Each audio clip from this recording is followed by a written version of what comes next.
ये जो कहानी मैं आपको सुनाने जा रही हूँ, ये सिर्फ कोई कल्पना नहीं है। ये एक ऐसा सच है जो मेरी दादी ने मुझे बताया था और उन्होंने अपनी दादी से सुना था। कहते हैं ना, कुछ कहानियाँ पीढ़ी दर पीढ़ी इसलिए चलती रहती हैं क्योंकि उनमें एक चेतावनी छुपी होती है, एक सबक। और ये कहानी भी कुछ ऐसी ही है। अगर आप इस चैनल पर नए हैं तो प्लीज़ इसे सब्सक्राइब कर लीजिए ताकि ऐसी कहानियाँ आपसे छूटे नहीं। और हाँ, कहानी ख़त्म होने पर मुझे ज़रूर बताइएगा कि कैसी लगी और आप इसे किस शहर से सुन रहे हैं। अपना नाम भी लिखिएगा ताकि मुझे पता चले कि मेरी कहानियाँ कहाँ कहाँ तक पहुँच रही हैं। तो सुनिए, प्रेम इस दुनिया की सबसे खूबसूरत चीज़ है ना। पर कभी सोचा है कि जब प्रेम मोह में बदल जाए, जब प्यार पाने की चाहत किसी को कैद करने की जिद बन जाए, तो क्या होता है। आज की कहानी इसी मोह के बारे में है। ऐसे मोह के बारे में जो इंसान को इंसान नहीं रहने देता, जो प्यार को प्रेत बना देता है। बात उन दिनों की है जब काशी में तंत्र मंत्र और साधना को लोग सिर्फ अंधविश्वास नहीं मानते थे। उस दौर में जब रातें सच में अंधेरी होती थीं और दियों की रोशनी में साए नाचते थे, काशी के बाहरी इलाके में एक तांत्रिक रहता था। उसका नाम था काशीनाथ। काशीनाथ कोई साधारण तांत्रिक नहीं था। लोग कहते थे कि उसने अघोर विद्या सीखी थी। श्मशान में रातें बिताना, कपाल पर बैठकर साधना करना, ऐसे मंत्रों को सिद्ध करना जिनके बारे में सुनकर ही रूह कांप जाए, ये सब उसके लिए रोज़मर्रा की बात थी। उसकी आंखों में एक अजीब सी गहराई थी, जैसे वो इस दुनिया के नहीं किसी और ही लोक के दर्शन कर चुके हों। पर देखिए ना, कितनी अजीब बात है। जो इंसान मृत्यु से खेलता हो, जो भूत प्रेत को वश में कर सकता हो, वो भी एक साधारण सी इंसानी कमजोरी से बच नहीं पाया। और वो कमजोरी थी प्रेम। काशीनाथ प्रेम करता था, पागलों की तरह, एक ऐसी लड़की से जिसका नाम था कामिनी। कामिनी कोई साधिका नहीं थी, न ही उसे तंत्र मंत्र में कोई दिलचस्पी थी। वो बस एक सामान्य लड़की थी, सुंदर, सरल और जिंदा दिल। उसकी हंसी में एक मासूमियत थी, उसकी बातों में एक सहजता।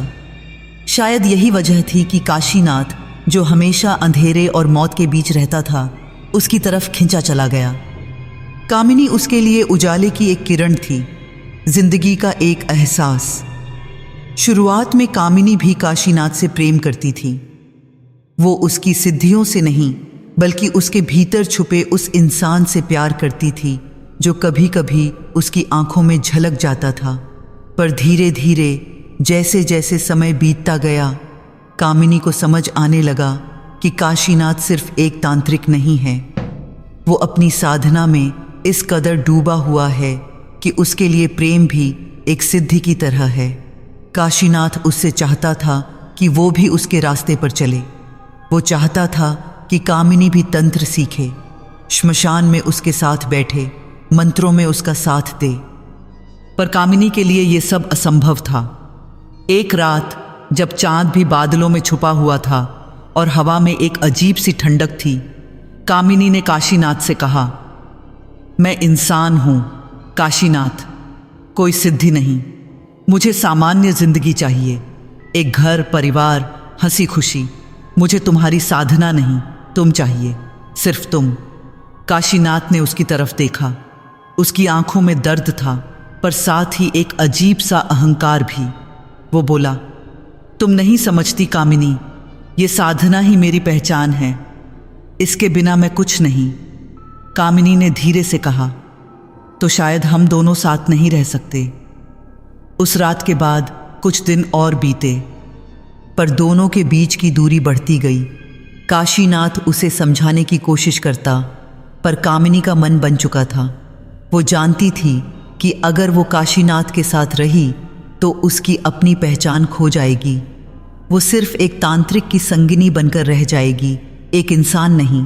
और फिर वो रात आई, कार्तिक मास की अमावस्या। वो रात जब अंधेरा सबसे गहरा होता है, जब भूत प्रेत सबसे ज़्यादा सक्रिय होते हैं, जब तांत्रिक अपनी सबसे खतरनाक साधनाएं करते हैं। उस रात कामिनी ने फैसला कर लिया। उसने अपना छोटा सा बोरा बांधा और काशीनाथ के घर से निकलने लगी। काशीनाथ उसे जाते देख रहा था। वो कुछ नहीं बोला, बस खड़ा रहा स्तब्ध। जब कामिनी दरवाजे तक पहुंची और पीछे मुड़कर आखिरी बार देखा तो काशीनाथ की आंखों में आंसू नहीं थे। उनमें बस एक खालीपन था, एक ऐसा सन्नाटा जो किसी भी तूफान से ज्यादा खतरनाक होता है।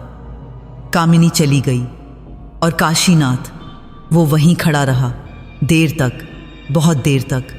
फिर जब रात और गहरी हो गई, जब गांव के सभी दिए बुझ गए, काशीनाथ ने अपनी काली शाल उठाई, अपना डमरू और खप्पर संभाला और चल पड़ा श्मशान की तरफ। उस रात उसके मन में सिर्फ एक ही विचार था, अगर तुम खुद से मेरे साथ नहीं रह सकती तो मैं तुम्हें ऐसे बांध दूंगा कि तुम कभी मुझसे दूर नहीं जा पाओगी। श्मशान में पहुंचकर काशीनाथ ने एक ऐसी साधना शुरू की जिसके बारे में उसे भी पूरी तरह जानकारी नहीं थी। ये साधना उसके गुरु ने उसे सिखाई थी, पर साथ में ये चेतावनी भी दी थी, इस मंत्र को कभी मत पढ़ना काशीनाथ, ये वर्जित है। इसका इस्तेमाल करने वाला खुद भी इसकी कीमत चुकाता है। पर उस रात काशीनाथ को कुछ सुनाई नहीं दे रहा था, न गुरु की चेतावनी, न अपने दिल की आवाज़। उसे बस कामिनी चाहिए थी, किसी भी कीमत पर। उसने एक ताज़ा चिता के पास बैठकर राख में एक यंत्र बनाया, फिर अपनी उंगली से खून निकालकर उस यंत्र के बीच में कामिनी का नाम लिखा और फिर उसने वो मंत्र पढ़ना शुरू किया। मंत्र का नाम था मोह बंधन पिंजर साधना। इस मंत्र का मकसद क्या था? बस इतना, जिसे तुम चाहो उसकी आत्मा को हमेशा के लिए अपने पास बांध लो, उसे एक ऐसे पिंजरे में कैद कर दो जहां से वो कभी भाग नहीं सकती। काशीनाथ मंत्र पढ़ता रहा घंटों। उसकी आवाज़ तेज होती गई, डमरू की आवाज़ पूरे श्मशान में गूंजने लगी। हवा तेज हो गई, राख उड़ने लगी और फिर एक चीख दूर गांव में, जहां कामिनी अपने घर जा रही थी, उसके मुंह से एक ऐसी चीख निकली जो पूरे गांव को जगा देती अगर वो सुनाई देती। पर वो चीख सिर्फ आत्माओं को सुनाई दी। कामिनी अचानक रुक गई, उसका शरीर कांपने लगा, वो जमीन पर गिरने लगी और उसी पल श्मशान में काशीनाथ के सामने एक काला पत्थर प्रकट हुआ, एक मूर्ति, एक स्त्री की मूर्ति। काशीनाथ ने हाँफते हुए देखा, मूर्ति का चेहरा कामिनी का था। मंत्र पूरा हो चुका था। अब मैं जो बताने जा रही हूं ना, वो सुनकर आपकी रूह कांप जाएगी, क्योंकि ये सिर्फ एक कहानी नहीं है, ये एक ऐसी सच्चाई है जो हमें बताती है कि मोह कितना खतरनाक हो सकता है, कितना भयानक। उस अमावस्या की आधी रात जब काशीनाथ ने वो वर्जित मंत्र पूरा किया, तब गांव में कामिनी की चीख हवा में गूंजी। पर यह कोई साधारण चीख नहीं थी, ये एक आत्मा का विलाप था, एक ऐसी आवाज़ जो सिर्फ वही सुन सकते हैं जो दो दुनियाओं के बीच खड़े हों। कामिनी का शरीर जमीन पर गिर पड़ा, उसकी आंखें खुली थीं पर उनमें कोई रोशनी नहीं थी। सांसें चल रही थीं, दिल धड़क रहा था, पर आत्मा वहां नहीं थी। उसकी आत्मा खिंचती हुई एक अदृश्य डोर से बंधी हुई सीधे श्मशान की तरफ चली गई और जहां काशीनाथ बैठा था वहां एक काले पत्थर की मूर्ति में समा गई। उस मूर्ति को देखकर काशीनाथ खुद भी सन्न रह गया। ये कोई साधारण पत्थर नहीं था, ये एक ऐसी मूर्ति थी जिसमें जिंदगी थी, जिसमें सांसें थीं, जिसमें कामिनी थी। मूर्ति लगभग 3 फीट ऊंची थी, काले संगमरमर जैसे पत्थर से बनी, जैसे किसी ने बड़ी सावधानी से तराशा हो। उसका चेहरा बिल्कुल कामिनी जैसा था, वही बड़ी आंखें, वही नाजुक नाक, वही होंठ जो हमेशा मुस्कुराते रहते थे। पर अब उन होंठों पर कोई मुस्कान नहीं थी, सिर्फ एक खामोशी थी, एक दर्द था जो पत्थर में भी साफ दिख रहा था। काशीनाथ कांपते हाथों से मूर्ति के पास गया, उसने उसे छुआ। पत्थर ठंडा था, बर्फ की तरह। पर जैसे ही उसने कामिनी का नाम लिया, मूर्ति में एक हल्की सी हरकत हुई। मूर्ति की आंखें धीरे धीरे खुलीं। हाँ, आपने सही सुना, मूर्ति की आंखें खुलीं पर सिर्फ रात में। दिन में वो एक निर्जीव पत्थर थी, पर जैसे ही रात ढलती, जैसे ही अंधेरा गहराता, मूर्ति में जान आ जाती।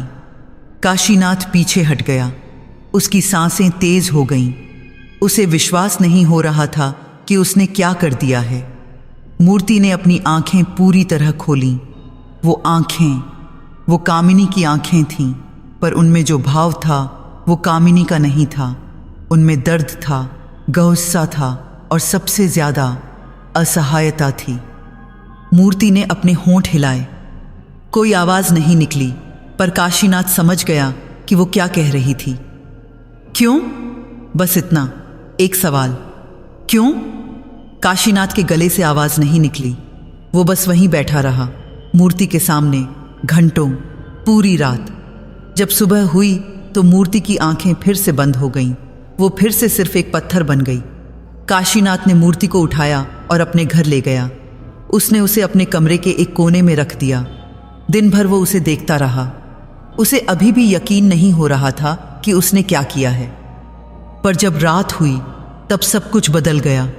दीपक बुझते ही मूर्ति में फिर से जान आ गई।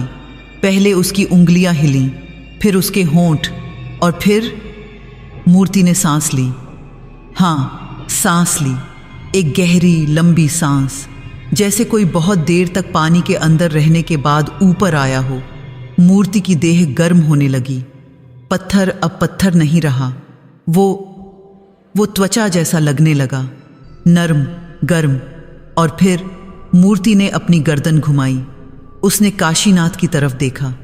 काशीनाथ सकते में था। वो पीछे हटना चाहता था, पर हिल नहीं पा रहा था। उसके पैर जैसे जमीन में जम गए थे।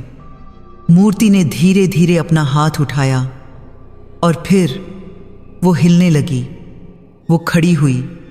पत्थर की मूर्ति जिसके पैर थे वो चलने लगी। कामिनी नहीं, अब ये कामिनी नहीं थी, ये उसकी आत्मा थी, एक पत्थर में कैद। वो काशीनाथ के पास आई, बहुत धीरे धीरे। हर कदम के साथ एक अजीब सी आवाज़ आ रही थी, टक टक टक, जैसे पत्थर जमीन से टकरा रहा हो। वो काशीनाथ के सामने खड़ी हो गई। उसकी आंखों में आंसू थे, पत्थर की आंखों में आंसू। उसने अपना हाथ काशीनाथ के चेहरे पर रखा। हाथ ठंडा था, पर उसमें एक एहसास था, एक स्पर्श। और फिर वो बोली। उसकी आवाज़ वैसी नहीं थी जैसी पहले थी। वो भारी थी, टूटी हुई, जैसे किसी गहरी खाई से आ रही हो। काशीनाथ, तुमने ये क्या किया? काशीनाथ की आंखों से आंसू बहने लगे। उसने कांपती आवाज़ में कहा, मैं तुम्हें खोना नहीं चाहता था, मैं तुम्हें प्यार करता हूँ। मूर्ति मुस्कुराई, पर वो मुस्कान इतनी दुखद थी कि काशीनाथ का दिल टूट गया। प्यार? मूर्ति ने कहा, ये प्यार है? मुझे कैद करना, मुझे पत्थर बना देना, ये प्यार है? काशीनाथ कुछ नहीं बोल पाया। मूर्ति ने अपना हाथ हटा लिया और वापस अपनी जगह पर चली गई। वो बैठ गई वापस उसी कोने में। और फिर सुबह होने से पहले उसने आखिरी बार कहा, अब देखना काशीनाथ, जो तुमने मेरे साथ किया है वो तुम्हारे साथ भी होगा, क्योंकि मोह का फल सिर्फ दुख है, और ये दुख अब तुम्हारा साथ कभी नहीं छोड़ेगा। सुबह हुई, मूर्ति फिर से पत्थर बन गई, पर काशीनाथ के अंदर कुछ बदल गया था। उसे महसूस हो रहा था कि कुछ गलत है, कुछ बहुत गलत। उसने अपनी उंगलियों को देखा। वो कठोर लग रही थीं, जैसे उनमें लचीलापन नहीं रहा। उसने अपनी कलाई को छुआ। वो ठंडी थी, बहुत ठंडी। और उसे समझ आ गया, मूर्ति ने सच कहा था। पत्थर अब उसकी त्वचा में उतर रहा था। देखिए, कुछ चीज़ें होती हैं ना जो धीरे धीरे आपको खोखला कर देती हैं, जैसे दीमक लकड़ी को खाती है। बाहर से सब ठीक दिखता है, पर अंदर से सब खाली हो चुका होता है। काशीनाथ के साथ भी कुछ ऐसा ही होने लगा था। वो वर्जित साधना, वो मोह बंधन पिंजर मंत्र। उसने कामिनी को तो कैद कर लिया था, पर साथ ही अपनी मौत को भी दावत दे दी थी। पहले दिन तो काशीनाथ को लगा कि शायद ये सिर्फ उसका वहम है। उसकी उंगलियां थोड़ी कठोर महसूस हो रही थीं, तो क्या हुआ? शायद थकान थी, शायद उस रात की लंबी साधना का असर था। पर दूसरे दिन जब उसने देखा कि उसकी उंगलियों का रंग थोड़ा बदल गया है, वो अब सामान्य त्वचा की तरह नहीं बल्कि थोड़े स्लेटी पत्थर जैसे लग रहे थे, तब उसे डर लगने लगा। तीसरे दिन तक उसकी दाईं हथेली पूरी तरह सख्त हो चुकी थी। वो उसे मोड़ नहीं पा रहा था। जब उसने उस पर दबाव डाला तो कोई दर्द नहीं हुआ, कोई एहसास ही नहीं हुआ, जैसे वो हथेली अब उसकी नहीं किसी मूर्ति की हो। और हर रात जब अंधेरा होता तो वो मूर्ति, कामिनी की मूर्ति, जीवित हो जाती। पहली कुछ रातों में वो बस काशीनाथ को देखती रहती, कुछ बोलती नहीं, बस खड़ी रहती या कभी कभी धीरे धीरे कमरे में घूमती। उसके कदमों की आवाज़ टक टक टक काशीनाथ की नींद उड़ा देती थी। वो पूरी रात जागता रहता, मूर्ति को देखता रहता और सोचता रहता कि उसने क्या गलती कर दी है। पर धीरे धीरे मूर्ति का व्यवहार बदलने लगा। एक रात जब दीपक की रोशनी मध्यम हो गई और कमरे में सिर्फ चांद की हल्की सी रोशनी थी, मूर्ति ने काशीनाथ के पास आकर उसके बिस्तर के पास बैठ गई। काशीनाथ सोने का नाटक कर रहा था, पर उसका दिल तेजी से धड़क रहा था। वो महसूस कर सकता था कि मूर्ति उसे देख रही है। उसकी ठंडी सांसें काशीनाथ की गर्दन पर पड़ रही थीं। और फिर मूर्ति ने बोलना शुरू किया। काशीनाथ। उसकी आवाज़ में अब पहले जैसा दर्द नहीं था, अब उसमें कुछ और था। एक अजीब सी शांति, एक ठंडापन जो डर से भी ज़्यादा खतरनाक था। तुम सो नहीं रहे हो, मुझे पता है। काशीनाथ ने आंखें खोल दी। मूर्ति उसके बिल्कुल पास थी। उसका चेहरा कामिनी का था, पर अब उसमें कुछ बदल गया था। उसकी आंखें गहरी थीं, बहुत गहरी, जैसे उनमें कोई अंधेरा समुद्र हो। देखो, मूर्ति ने कहा और अपनी उंगली से काशीनाथ की दाईं हथेली को छुआ। ये शुरुआत है। पत्थर अब तुम्हारे अंदर उतर रहा है। जैसे तुमने मुझे पत्थर में कैद किया, वैसे ही ये पत्थर तुम्हें कैद कर लेगा। काशीनाथ ने अपना हाथ खींचने की कोशिश की, पर मूर्ति की पकड़ मजबूत थी। उसकी उंगलियां ठंडी थीं, पर उनमें ताकत थी। क्यों? काशीनाथ ने कांपती आवाज में पूछा। मैंने तो बस तुम्हें अपने पास रखना चाहा था। मूर्ति मुस्कुराई, पर वो मुस्कान में कोई गर्माहट नहीं थी। तुमने मुझे कैद किया काशीनाथ। प्यार में लोग साथ रहते हैं, कैद नहीं होते। और जो कैद करता है वो खुद भी कैद हो जाता है। ये प्रकृति का नियम है, मोह का नियम है। उसने काशीनाथ का हाथ छोड़ दिया और खड़ी हो गई। हर रात मैं जीवित होती हूँ और हर रात तुम्हारा एक हिस्सा पत्थर बनता जाएगा। और जब तक तुम पूरी तरह पत्थर नहीं बन जाते, तब तक ये सिलसिला चलता रहेगा। नहीं, काशीनाथ चिल्लाया, ये नहीं हो सकता। मैं इस मंत्र को तोड़ दूंगा। मैं तुम्हें मुक्त कर दूंगा। मूर्ति ने अपना सिर हिलाया। अब बहुत देर हो चुकी है। मोह बंधन पिंजर एक ऐसी साधना है जो एक बार शुरू हो जाए तो वापस नहीं होती। न मैं मुक्त हो सकती हूं, न तुम। हम दोनों अब इस श्राप में बंधे हैं। और वो वापस अपनी जगह पर चली गई। सुबह हुई, मूर्ति फिर से पत्थर बन गई, पर काशीनाथ की हालत और खराब हो चुकी थी। अब सिर्फ उसकी हथेली नहीं, बल्कि उसकी पूरी दाईं कलाई तक पत्थर बन चुकी थी। वो उसे हिला नहीं पा रहा था। उसका वजन भी बढ़ गया था, पत्थर की तरह भारी। काशीनाथ घबरा गया। उसने अपनी पुरानी किताबें निकाली। उसने अपने गुरु के दिए हुए मंत्रों को दोहराया। उसने हर वो तरीका आजमाया जो उसे पता था, पर कुछ काम नहीं आया। पत्थर रुकने का नाम नहीं ले रहा था।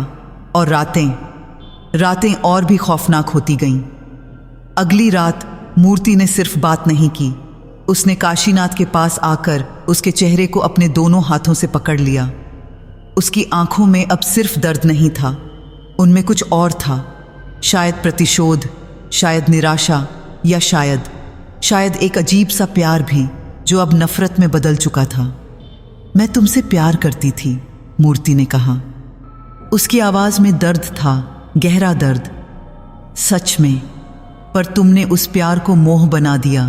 तुमने मुझे एक इंसान नहीं, एक चीज़ समझा, एक ऐसी चीज़ जिसे तुम अपने पास रख सको, काबू में रख सको।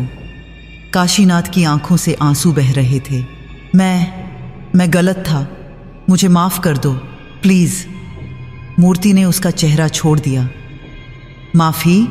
उसने कहा। माफ़ी से अब कुछ नहीं होगा, जो हो गया वो हो गया। अब बस इंतज़ार करो, अपने अंत का इंतज़ार करो। दिन बीतते गए, काशीनाथ की हालत बिगड़ती गई। अब उसका पूरा दाहिना हाथ पत्थर बन चुका था, फिर उसकी छाती का एक हिस्सा, फिर उसका बायां पैर। वो अब ठीक से चल नहीं पाता था। उसका शरीर भारी हो गया था। जब वो कुछ उठाने की कोशिश करता तो उसे लगता जैसे वो एक पत्थर की मूर्ति हो। और सबसे डरावनी बात, उसे अब दर्द नहीं होता था। जिस हिस्से में पत्थर फैल जाता वहाँ कोई एहसास नहीं रहता, न दर्द, न खुशी, न कोई स्पर्श। बस एक सन्नाटा, एक ठंडापन। काशीनाथ ने गांव में किसी को नहीं बताया। वो जानता था कि अगर लोगों को पता चला तो वो उसे पागल समझेंगे या फिर उस मूर्ति को तोड़ने की कोशिश करेंगे। और वो नहीं चाहता था कि कामिनी को कोई नुकसान पहुंचे। भले ही वो अब एक मूर्ति थी, भले ही वो अब उससे बदला ले रही थी, पर काशीनाथ अब भी उससे प्यार करता था। शायद यही उसकी सबसे बड़ी सज़ा थी, प्यार करना पर बदले में सिर्फ पत्थर बनना। एक रात जब काशीनाथ लगभग आधा पत्थर बन चुका था, मूर्ति ने उससे कहा, तुम्हें पता है मैं भी मरना चाहती हूँ। ये जिंदगी नहीं है, न मेरे लिए न तुम्हारे लिए, पर हम दोनों इस श्राप में फंसे हैं और जब तक तुम पूरी तरह पत्थर नहीं बन जाते तब तक ये खत्म नहीं होगा। काशीनाथ ने कहा, तो मुझे जल्दी पत्थर बना दो, इस यातना को खत्म करो। मूर्ति ने कहा, यातना सिर्फ इसलिए है क्योंकि तुम अब भी मोह में हो। तुम अब भी चाहते हो कि मैं तुम्हारे पास रहूं, और जब तक ये मोह है तब तक पत्थर धीरे धीरे फैलता रहेगा, दर्द देता रहेगा। और ऐसे ही 1 महीना बीत गया। काशीनाथ अब लगभग पूरी तरह पत्थर बन चुका था। सिर्फ उसका चेहरा और दिल अभी बाकी था। और उसी रात जब चांद पूरा था और आसमान साफ था, मूर्ति ने काशीनाथ के पास आकर आखिरी बार कहा, कल रात तुम्हारा दिल भी पत्थर हो जाएगा और फिर हम दोनों हमेशा के लिए पत्थर रहेंगे, साथ पर अलग, पास पर दूर। काशीनाथ ने रोते हुए कहा, मैं नहीं चाहता था कि ऐसा हो। मूर्ति ने आखिरी बार मुस्कुराते हुए कहा, पर हुआ, और अब कोई रास्ता नहीं है। अब मैं आपको वो बताने जा रही हूँ जो शायद इस पूरी कहानी का सबसे दर्दनाक हिस्सा है। क्योंकि देखिए ना, कभी कभी सबसे बड़ी सज़ा मौत नहीं होती, सबसे बड़ी सज़ा होती है जीते जी मर जाना।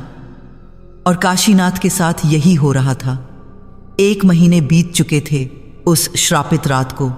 काशीनाथ का शरीर अब लगभग पूरी तरह पत्थर बन चुका था। उसकी दाईं टांग अब पूरी तरह कठोर थी। वो चल नहीं पाता था, उसे घिसटना पड़ता था या फिर किसी सहारे से लड़खड़ाते हुए आगे बढ़ना पड़ता था।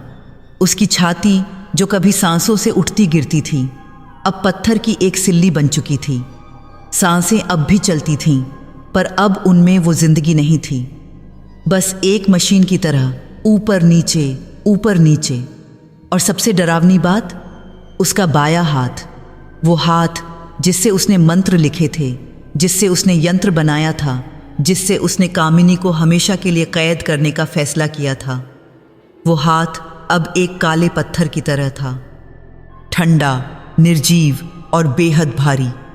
गांव के लोग अब काशीनाथ को देखते थे तो उनके चेहरे पर हैरानी और डर दोनों होते थे। कुछ कहते थे कि उसे कोई अजीब बीमारी हो गई है, कुछ कहते थे कि ये उसकी तंत्र साधनाओं का नतीजा है, पर कोई नहीं जानता था कि असल में क्या हो रहा था। काशीनाथ ने अपने घर से बाहर निकलना बंद कर दिया था। वो बस अपने कमरे में रहता, मूर्ति के सामने बैठा रहता और अपने अंत का इंतज़ार करता रहता। हर रात जब अंधेरा होता मूर्ति जीवित हो जाती। पर अब उसका रवैया बदल गया था। पहले वो काशीनाथ से बात करती थी, उसे ताना मारती थी, उसे उसकी गलती का एहसास दिलाती थी। पर अब वो बस चुप रहती थी। वो काशीनाथ के पास बैठ जाती, उसका हाथ पकड़ लेती, वो हाथ जो अभी पत्थर नहीं बना था, और बस वहीं बैठी रहती, कुछ बोलती नहीं, बस बैठी रहती। एक रात काशीनाथ ने उससे पूछा, तुम अब मुझसे बात क्यों नहीं करती? मूर्ति ने धीरे से कहा, क्योंकि अब कहने को कुछ बचा नहीं। जो होना था वो हो रहा है। अब बस इंतजार है। इंतजार किसका? काशीनाथ ने पूछा। उस आखिरी रात का, मूर्ति ने कहा, जब तुम्हारा दिल भी पत्थर हो जाएगा और फिर हम दोनों हमेशा के लिए पत्थर रहेंगे। काशीनाथ की आंखों से आंसू बहने लगे, पर अब उसे रोने में भी तकलीफ होती थी। उसका चेहरा अब कठोर होने लगा था। आंसू बहते थे, पर चेहरे पर कोई हरकत नहीं होती थी। मैं नहीं चाहता, काशीनाथ ने कांपती आवाज में कहा। मैं नहीं चाहता कि ऐसा हो। मैं बस तुम्हें चाहता था। मूर्ति ने उसकी तरफ देखा। उसकी आंखों में अब वो प्रतिशोध नहीं था जो पहले था। अब उनमें बस एक गहरी उदासी थी। मैं जानती हूं, मूर्ति ने कहा, पर चाहना और पाना दो अलग चीजें हैं। तुमने मुझे पाने की कोशिश की, पर तुमने ये भूल गए कि कुछ चीजें सिर्फ मोह से नहीं, प्रेम से पाई जाती हैं। और प्रेम में आज़ादी होती है। तुमने मुझसे मेरी आज़ादी छीन ली। काशीनाथ कुछ नहीं बोला। वो जानता था कि मूर्ति सही कह रही थी। दिन बीतते गए। काशीनाथ की हालत और बिगड़ती गई। अब उसकी गर्दन भी कठोर हो गई थी। वो अपना सिर घुमा नहीं पाता था। उसे सिर्फ सीधे देखना पड़ता था। खाना खाना मुश्किल हो गया था। पानी पीना मुश्किल हो गया था।